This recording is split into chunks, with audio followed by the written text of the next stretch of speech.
கர்த்தருடைய நாமம் பரிசுத்தப்படுவதாக. தருமையான இந்த காலவேளையிலே ஒரு சிறிய தியானத்தை நாம் பார்ப்போம். சங்கீத புஸ்தகத்திலிருந்து 37வது சங்கீதம் 4வது வசனம். சங்கீதம் 37:4. கர்த்தரிடத்தில் மனமகிழ்ச்சியாயிரு, அவர் உன் இருதயத்தின் வேண்டுதல்களை உனக்கு அருள் செய்வார். கர்த்தரிடத்தில் மனமகிழ்ச்சியாயிரு, அவர் உன் இருதயத்தின் வேண்டுதல்களை உனக்கு அருள் செய்வார். இந்த மனமகிழ்ச்சி முதலாவது நம்முடைய வாழ்க்கையிலே தேவன் நமக்கு தந்திருக்கிறார். எப்படி இந்த காரியத்தை நாம் பெற்றுக்கொள்ள முடியும் என்றால், தேவனுடைய வார்த்தைக்கு கீழ்ப்படிவதன் மூலமாக, தேவன் மேல் நம்பிக்கை வைத்து விசுவாசம் வைத்து தேவனோடு நெருங்கிய உறவு கொண்டவர்கள் எப்பொழுதும் மனமகிழ்ச்சியோடு இருப்பார்கள். இந்த மனமகிழ்ச்சி என்பது அவர்களுக்கு கொடுக்கப்படுகிற ஒரு பெரிதான கிருபை. அதான் இந்த கீழ்ப்படிதல், நம்பிக்கை, விசுவாசம், இவை மூன்றும் காணப்படும் பொழுது நமக்குள் ஆட்டோமேட்டிக்காக கர்த்தருடைய மனமகிழ்ச்சி நமக்குள் காணப்படுகிறது. ரோமர் 8:28 இதை பற்றி சொல்லும் பொழுது, நாம் அவருடைய தீர்மானத்தின்படி நாம் அழைக்கப்பட்டிருக்கிறோம் இல்லையா? அழைக்கப்பட்டவர்கள் அநேகர், தெரிந்து கொள்ளப்பட்டவர் ஒரு சிலர். அவருடைய தீர்மானத்தின்படி அழைக்கப்பட்டவர்களாகிய நாம் தேவனிடத்தில் அன்பு கூறுவர்களாய் நாம் இருக்கிறோம். ஆகையினாலே தேவனிடத்தில் அன்பு கூறுவர்களாகிய நமக்கு சகலமும் நன்மைக்கு ஏதுவாகவே நடக்கும். அப்பொழுது அந்த மனமகிழ்ச்சி நம்மிடத்திலிருந்து காணப்படுகிறதை நாம் பார்க்கிறோம். நமக்கு விரோதமாக என்னென்ன காரியங்கள் வந்தாலும், என்னென்ன காரியங்கள் செயல்பட்டாலும், அவைகளை எல்லாவற்றையும் நன்மையாக மாற்றுகிறவர் தான் நம்முடைய தேவன். தேவனால் கூடாத காரியம் ஒன்றுமில்லை. இந்த உலகத்திலே நாம் இருக்கும் வரை போராட்டங்கள் உண்டு, பிரச்சனைகள் உண்டு, வேதனைகள் உண்டு, எல்லாம் உண்டு. அதனால்தான் வேதம் சொல்லுகிறது, உங்களுக்கு போராட்டம் உண்டு, ஆனாலும் திடன் கொள்ளுங்கள், நான் உங்களோடு இருக்கிறேன் என்கிறார் ஆண்டவர். இப்படிப்பட்ட வாக்குத்தத்தத்தை நமக்கு கொடுக்கிறார். ஆனால் அந்த போராட்டத்தின் மத்தியிலும் துன்பத்தின் மத்தியிலும் நம்மை ஒரு பாதுகாக்கிற தேவன், அந்த போராட்டத்தின் மத்தியிலே அதை நன்மையாய் மாற்றுகிற தேவன் நம்மிடத்தில் இருக்கிறார். யோசேப்பை நாம் எடுத்துக்கொள்வோம் உதாரணமாக. யோசேப்புக்கு விரோதமாக அவருடைய இனத்தார் அல்ல, அவருடைய வீட்டாரே அவருக்கு விரோதமாக எழும்பினார்கள். ஆனாலும் தேவன் அவர்களை கைவிடாதபடிக்கு, கர்த்தர் அவரை கைவிடாதபடிக்கு யோசேப்புக்கு நன்மையாக மாற்றி தந்தார். இதைத்தான் நாம் முதலாவதாக, எத்தனை திருஷ்டாந்தங்கள், இத்தனை வாழ்க்கை வாழ்ந்த முன்னோர்களை நாம் பார்க்கும் பொழுது, இவர்கள் எல்லாம் ஒரு வேதனைக்குள், பிரச்சனைக்குள், போராட்டத்திற்குள் கடந்துதான் வந்தார்கள். ஆனாலும் அவர்கள் கர்த்தர் மேல் வைத்திருக்கிற விசுவாசத்தையும் நம்பிக்கையும் அவர்கள் கைவிடவே இல்லை.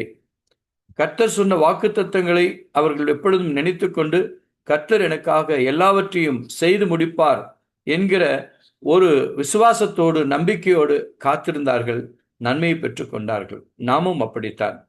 நம்முடைய வாழ்க்கையிலே போராட்டங்கள் இருக்கத்தான் செய்யும். ஆனாலும் நாம் கர்த்தர் மேல் வைத்திருக்கிற நம்பிக்கை, விசுவாசத்தை நாம் ஒருபோதும் நாம் தளர்ந்து போகாதபடிக்கு, விசுவாசத்தை விட்டு விலகி போகாதபடிக்கு, அவிசுவாசமான கிரியைகள், சிந்தைகள் நம்முடைய எண்ணங்களிலே எண்ணாதபடிக்கு, யோசிக்காதபடிக்கு, என் தேவன் செய்ய வல்லவர் என்று நாம் விசுவாசித்து அவருடைய பாதையிலே நம்பிக்கையோடு விசுவாசத்தோடு நாம் காத்திருப்போம் என்றால், நம்முடைய வாழ்க்கையிலே மனமகிழ்ச்சி மட்டுமல்ல, எல்லாவற்றையும் நன்மைக்கு ஏதுவாக நடத்துகிற தேவன் உங்களையும் நடத்தி செல்ல அவர் வல்லவராய் இருக்கிறார்.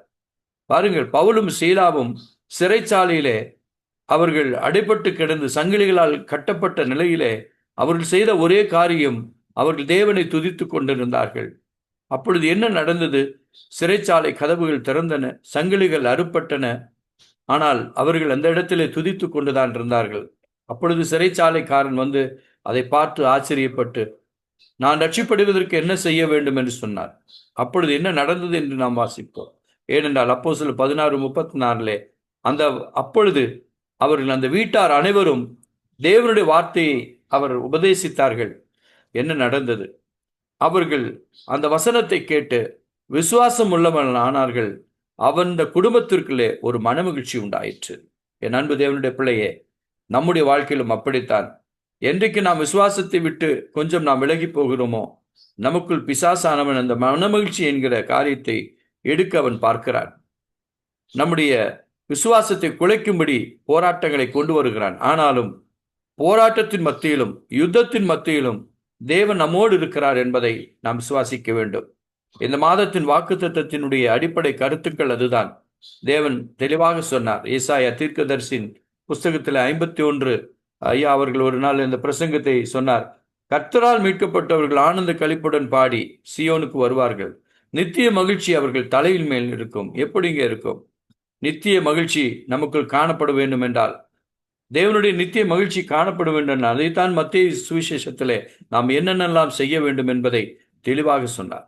என் அன்பு தேவனுடைய பிள்ளையே, நிச்சயமாக உங்களுக்கென்று ஒரு நித்திய மகிழ்ச்சி ஆண்டவர் கொடுத்திருக்கிறார். நீங்கள் யார்? கர்த்தரால் தெரிந்து கொள்ளப்பட்டவர்கள், கர்த்தரால் மீட்கப்பட்டவர்கள். நீங்கள் எப்பொழுதும் மனமகிழ்ச்சியோடு இருக்க வேண்டும். அதைத்தான் தேவன் நம்மிடத்தில் விரும்புகிறார். என் அன்பு தேவனுடைய பிள்ளையே, இப்படிப்பட்ட ஒரு சூழ்நிலையிலே நீங்கள் காணப்படுவீர்களானால், நீங்கள் தேவனிடத்தில் விசுவாசமாயிருங்கள், தேவனிடத்தில் நம்பிக்கையாயிருங்கள், தேவனுடைய வார்த்தைக்கு கீழ்ப்படுங்கள். தேவன் அந்த மனமகிழ்ச்சியான காரியங்களை உங்களுடைய வாழ்க்கையிலே நிறைவேற்றுவது மட்டுமல்ல, உங்களுடைய இருதயத்தின் வேண்டுதல்களையும் நிறைவேற்றுவார்.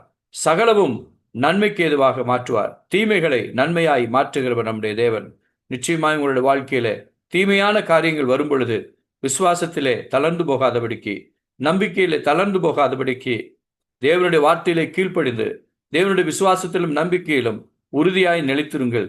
கர்த்தர் உங்களுடைய மனமகிழ்ச்சியோடு உங்களுடைய இருதயங்களுடைய சிந்தைகளை வேண்டுதல்களை உங்களுக்கு அருளி செய்வார்.